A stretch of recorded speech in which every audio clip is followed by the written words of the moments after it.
सिख धर्म में पंच प्यारे बहुत महत्वपूर्ण स्थान रखते हैं। 1699 को बैसाखी के दिन गुरु गोविंद सिंह ने ये 5 प्यारों के सिर मांगे थे, 5 लोगों के सिर मांगे थे। और कौन थे वो पंच प्यारे, क्यों गुरु गोविंद सिंह ने उनके सिर मांगे थे, बताऊंगा विस्तार से मैं वीरेंद्र सिंह SM न्यूज़ द्वारा चलाई जा रही सीरीज कहीं हम भूल न जाएं।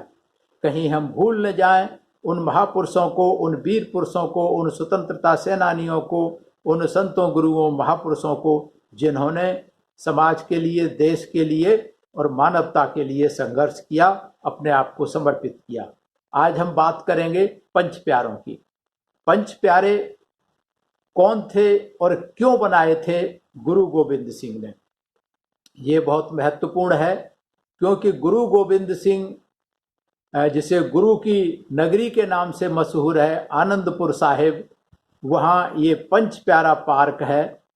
1699 को बैसाखी के दिन एक बहुत बड़ी पूरे देश से एक सभा बुलाई गई थी और उस सभा में पूरे देश से लोग आए हुए थे, जिसमें करीब 320-21 साल हो गए इस बात को। तो ये क्यों किया था? क्योंकि जिस दौर में गुरु गोविंद सिंह ने खालसा पंथ की स्थापना की थी, उस समय इस देश की स्थिति बहुत खराब थी। एक तो मुस्लिम शासक थे, मुस्लिम शासकों का अन्याय, अत्याचार और जुल्म होता था। वो हालांकि खात्मे पर था क्योंकि अंग्रेजों का देश में आगमन हो चुका था, लेकिन उस समय जो जमींदारी और सामंतशाही थी, राजे रजवाड़े थे, सबसे ज़्यादा आतंक उन लोगों का था, जिसके कारण देश के किसान, देश के मजदूर, व्यापारी और ख़ास करके जो निचली जातियों के लोग थे, उनके ऊपर बहुत ही शोषण, अन्याय, अत्याचार होते थे। जमींदार लोग इतने टैक्स लगा दिए गए थे कि किसान को कुछ नहीं बचता था। तो किसानों को मजबूरी में या तो जमींदार के खेत में काम करना पड़ता था, या जो राजे रजवाड़े थे उनके खेत में काम करना पड़ता था, और उनको कुछ भी नहीं बचता था और अपनी मर्जी से वो कोई दूसरा काम कर नहीं सकते थे। जो दस्तकार थे वो वही बना सकते थे जिस चीज़ की उन रजवाड़ों को, राजाओं को ज़रूरत होती थी। तो इस तरीके से किसानों की, व्यापारियों की, दस्तकारों की हालात बहुत ज़्यादा खराब थे। इसके खिलाफ जो संतों और गुरुओं ने आवाज़ उठाई,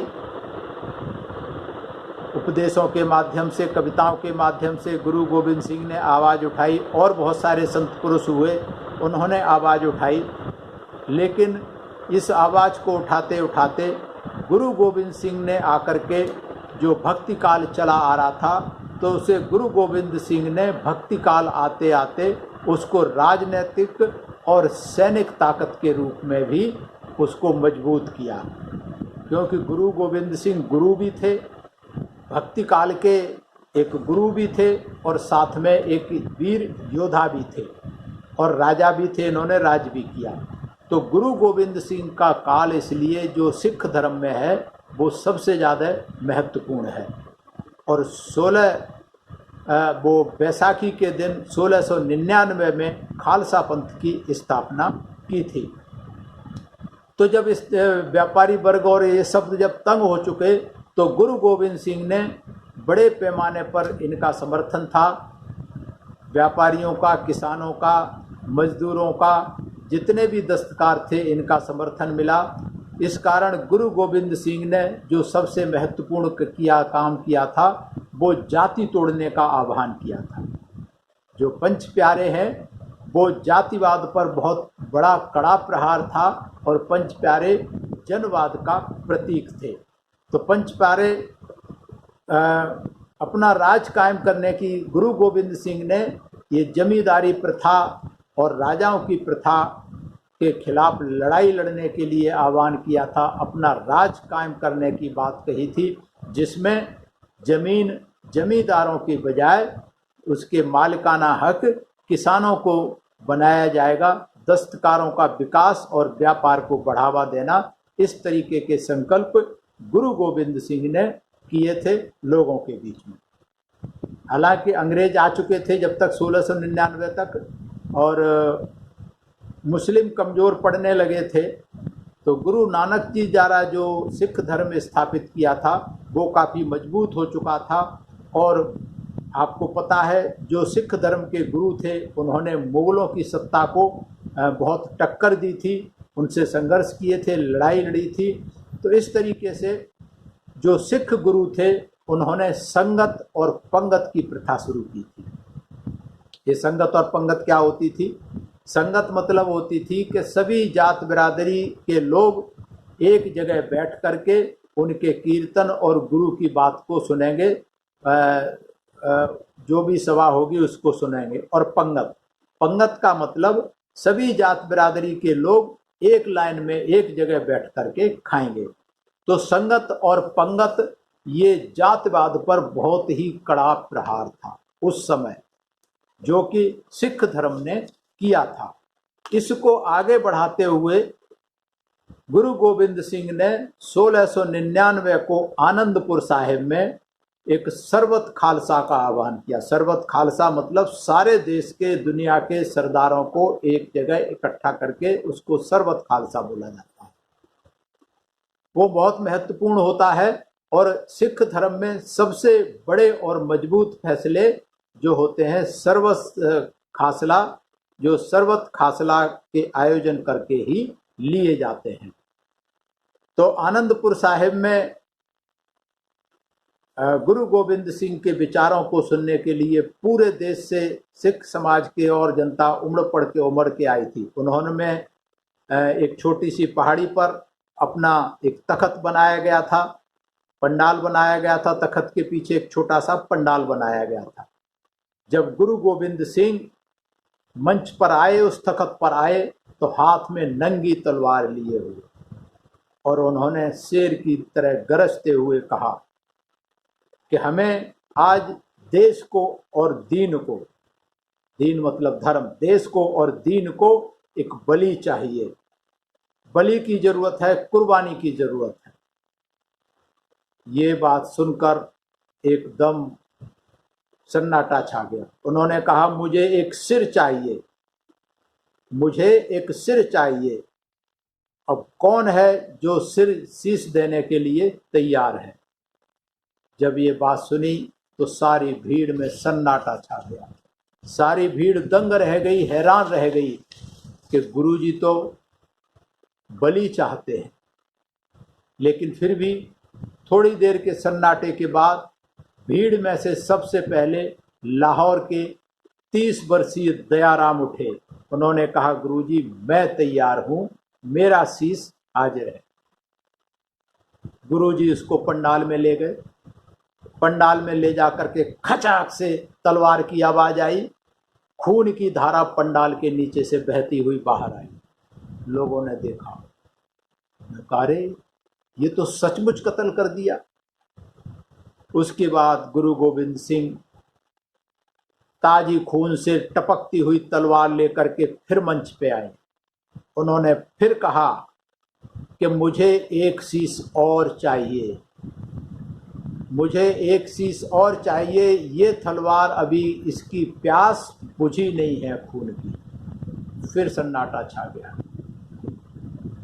फिर सन्नाटा छा गया। थोड़ी देर के बाद सन्नाटे को तोड़ते हुए जिला सहारनपुर के गांव जावड़ा के निवासी 36 वर्षीय धर्मदास जी उठे। धर्मदास जी ने उठे और उन्होंने कहा मेरा शीश हाजिर है गुरुजी। उनको तंबू में ले गए। फिर दोबारा से खचाक की आवाज आई, फिर खून की धारा तंबू के बाहर नीचे से निकली। भीड़ के लोग देख करके सकते में हो गए कि ये तो सचमुच इन्होंने इसे भी मार दिया।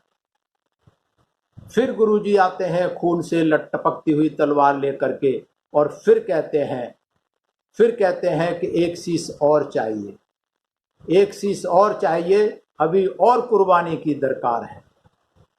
फिर सन्नाटा छा जाता है, फिर सन्नाटा छा जाता है। उसके बाद उड़ीसा के जगन्नाथपुरी के आए हुए 38 वर्षीय हिम्मत राय, हिम्मत करके आगे आए, बोले मैं तैयार हूं, मेरा शीश ले लीजिए।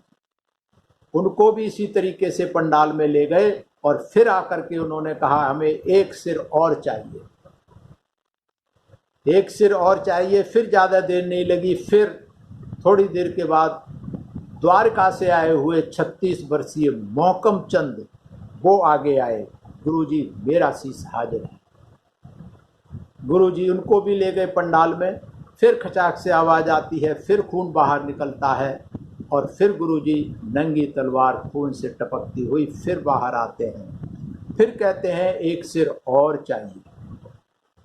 उसके बाद बीदर से आए हुए 37 वर्षीय साहिब चंद उठे, वो पहुँचे गुरुजी के पास कि मेरा सिर तैयार है गुरुजी, मेरा सिर तैयार है। इस तरीके से 5 सिर गुरुजी उनको भी ले गए और जब 5 सिर इस तरीके से तैयार हो गए, उसके बाद तो पंडाल में से लोग खड़े हो गए कि मेरा सिर भी ले लीजिए, मेरा सिर भी ले लीजिए, मेरा सिर भी। सारे लोग कुर्बानी के लिए तैयार हो गए।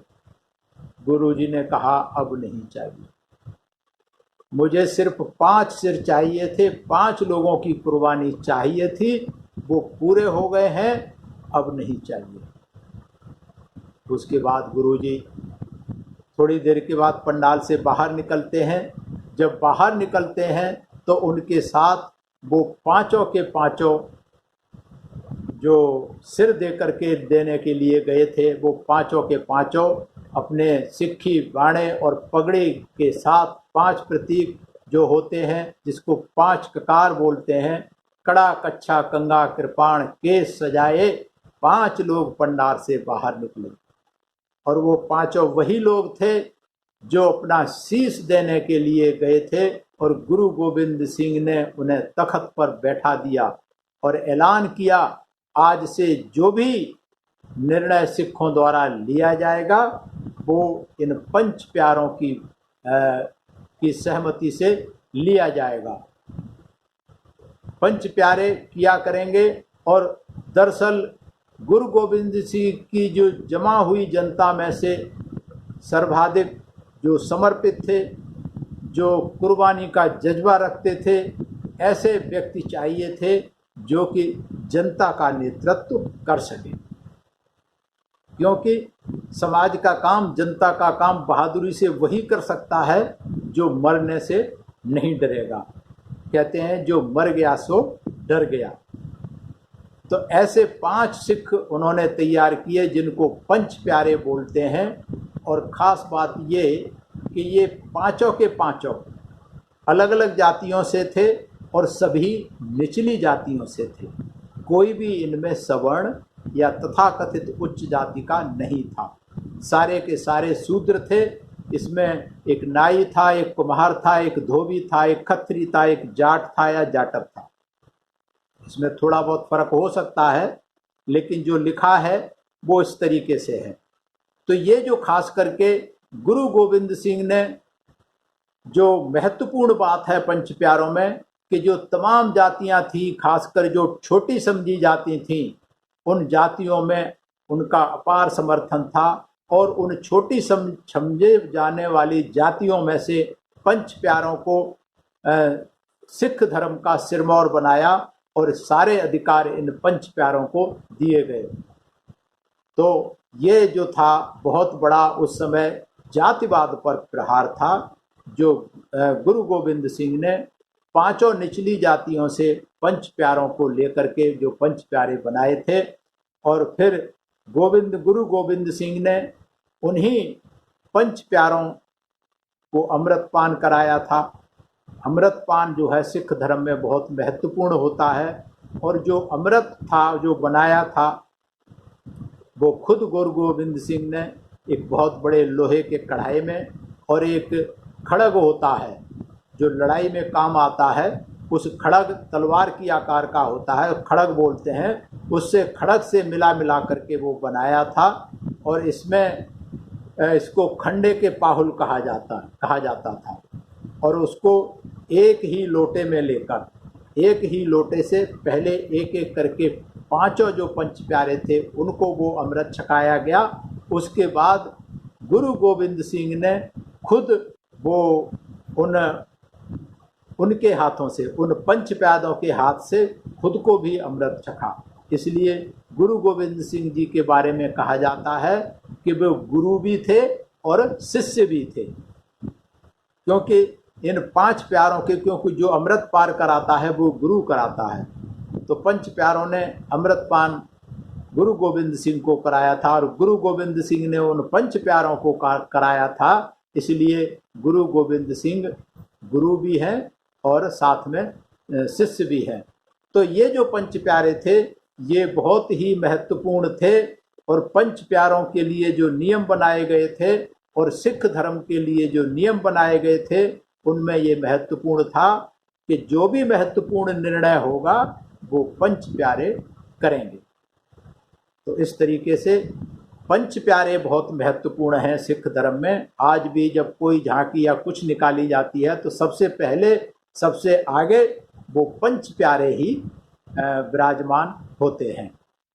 लेकिन सिख धर्म में गुरु गोविंद सिंह ने, और ये भी कहा था गुरु गोविंद सिंह ने, तभी खालसा पंथ की स्थापना की थी, और तब उस समय उन्होंने कहा था कि चिड़ियों से मैं बाज लड़ाऊं, 1.25 लाख से एक लड़ाऊं, चिड़ियों से मैं बाज लड़ाऊं, ता मैं गोविंद सिंह कहाँ हूँ। तो जो ये खास करके दलित जमित जातियाँ थीं जिनको चिड़ियों मकोड़े की तरह, कीड़े मकोड़े की तरह समझा जाता था, उनके लिए कहा था कि चिड़ियों से मैं बाज लड़ाऊं, कि इन चिड़ियों को बाज से लड़ाऊं। इतनी ताकतवर उन्होंने बना दिया इनको शक्ति दे करके कि जो चिड़ियां थी वो बाज से भी ज़्यादा हो गई, और 1.25 लाख से एक लड़ाऊं, कि एक सिख 1.25 लाख से लड़ने के लिए काफ़ी था। इस तरीके का जज्बा गुरु गोविंद सिंह ने इन तमाम निचली जातियों के साथ में पैदा कर दिया था, और इस तरीके से सिख धर्म की एक फौज तैयार कर दी थी जो मरने बिटने के लिए, देश के लिए और सिख धर्म के लिए तैयार हो गई थी, जिन्होंने मुसलमानों के खिलाफ और जमींदारी और जो सामंतशाही थी उसके खिलाफ पूरी तरीके से जंग लड़ी, और सामंतशाही को लगभग समाप्त कर दिया था इन्होंने जहाँ जहाँ सिख धर्म का राज रहा। लेकिन विडंबना है, जिन गुरु गोविंद सिंह ने जातिवाद का विनाश किया था, सिख धर्म में पुनः वो आज की तारीख में जाति व्यवस्था फिर पैदा हो गई है। पंजाब में अगर देखेंगे तो वहाँ अलग अलग जातियों के गुरुद्वारे जो है जातियों के हिसाब से बन गए हैं। जहाँ एक पंगत और एक संगत की बात हुआ करती थी, वो पंजाब में फिर इन सामंतशाही और इन ब्राह्मणवादियों के बहकावे में आकर के सिख धर्म में भी जाति प्रथा पुनः बढ़ गई है, बढ़ रही है। ये बहुत चिंता का विषय है, बहुत सोच का विषय है सिख धर्म के लिए, कि जिन गुरुओं ने अपनी कुर्बानी दे दी, अपना सब कुछ त्याग दिया था इस जातिवाद को तोड़ने के लिए, आज सिख धर्म भी उसी जातिवाद के चक्कर में बहुत बुरी तरह से जकड़ता जा रहा है। तो ये बहुत चिंता की बात है। तो सिख धर्म के बुद्धिजीवी इस चीज़ पर चिंतन मनन करेंगे। मैं धन्यवाद करता हूँ SM न्यूज़ का, जिन्होंने ये सीरीज शुरू की है। मैं धन्यवाद करता हूँ सभी दर्शकों का जो इस सीरीज़ को देख रहे हैं, पसंद कर रहे हैं और कमेंट्स के द्वारा हमारा मार्गदर्शन कर रहे हैं। अगर आपको ये सीरीज़ पसंद आ रही है तो आप इसको लाइक करें, शेयर करें और प्रतिदिन देखते रहें सुबह 6 बजे SM न्यूज़ चैनल पर। सभी को मेरा धन्यवाद, सभी को मेरा आभार, सभी को मेरा प्रणाम। अगर आपने अभी तक हमारा चैनल सब्सक्राइब नहीं किया है तो सब्सक्राइब करें और घंटी का बटन बिल्कुल भी दबाना ना भूलें, ताकि सभी लेटेस्ट खबरें पहुंच सकें आप पे सबसे पहले।